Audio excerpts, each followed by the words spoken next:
ഇത്രയും കഷ്ടപ്പെട്ട ആ ഫയൽ എടുപ്പിച്ചിട്ട് എന്തിനാ അവനെ തന്നെ സൂക്ഷിക്കാൻ ഏൽപ്പിച്ചത്? അത് നമ്മുടെ കസ്റ്റഡി വേണമായിരുന്നു. എന്റെ പാപ്പ, ലോകത്ത് ഏതൊരു ലോക്കറിൽ ഇരിക്കുന്നതിനേക്കാളും സേഫാ ആ ഫയല് നന്ദന്റെ കയ്യിലിരിക്കുന്നത്. ചത്താലും ശരി, അവനെന്താ മറ്റാർക്കും വിട്ടുകൊടുക്കില്ല. ദേ, നമ്മളെപ്പോലെ അല്ല, വാക്കിന് വിലയുള്ളവനാ അവൻ.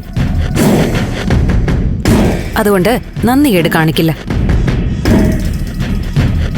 അത് മാത്രമല്ല പാപ്പ, ഇനി ഈ ഫയലിന്റെ ഒരു അന്വേഷണം വന്നൂന്നിരിക്കട്ടെ, കുടുങ്ങുന്നത് നമ്മളല്ല, അവനായിരിക്കും. അവിടെയും നമുക്ക് പ്രശ്നങ്ങളൊന്നും ഉണ്ടാവില്ല. അവനെ സംബന്ധിച്ച് ആ ഫയൽ ഇപ്പൊ ദേവികയുടെ കയ്യിൽ നിന്ന് എടുത്തതല്ല, ഞാൻ അവന് കൊടുത്തതാ. എനിക്ക് വേണ്ടി അവനത് സൂക്ഷിക്കും. അതിന്റെ ഗൗരവം അവന് നന്നായിട്ട് അറിയാം. പിന്നെ അവൻ നമ്മുടെ പിടിയിൽ നിന്നും ചാടിപ്പോവാതിരിക്കാൻ ഒരു കടിഞ്ഞാൺ നമ്മുടെ കയ്യിൽ വേണ്ടേ? അതാണ് ആ ഫയല്. നിന്നെ സമ്മതിച്ചിരിക്കുന്നു. Thank you. അല്ല, ആ കാർ എന്തിനാ അവന് സമ്മാനമായിട്ട് കൊടുത്തത്? ആ ഫയലിന്റെ കാര്യം പറഞ്ഞതുപോലെ തന്നെയാ പാപ്പ ഇതും. നമ്മുടെ വക സൂക്ഷിക്കാൻ വേണ്ടി അവനെ ജസ്റ്റ് ഏൽപ്പിച്ചിരിക്കുന്നു.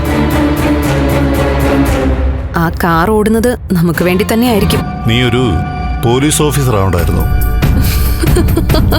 അതിനേക്കാൾ വലിയ പോസ്റ്റിലല്ലേ ഞാനിപ്പോ.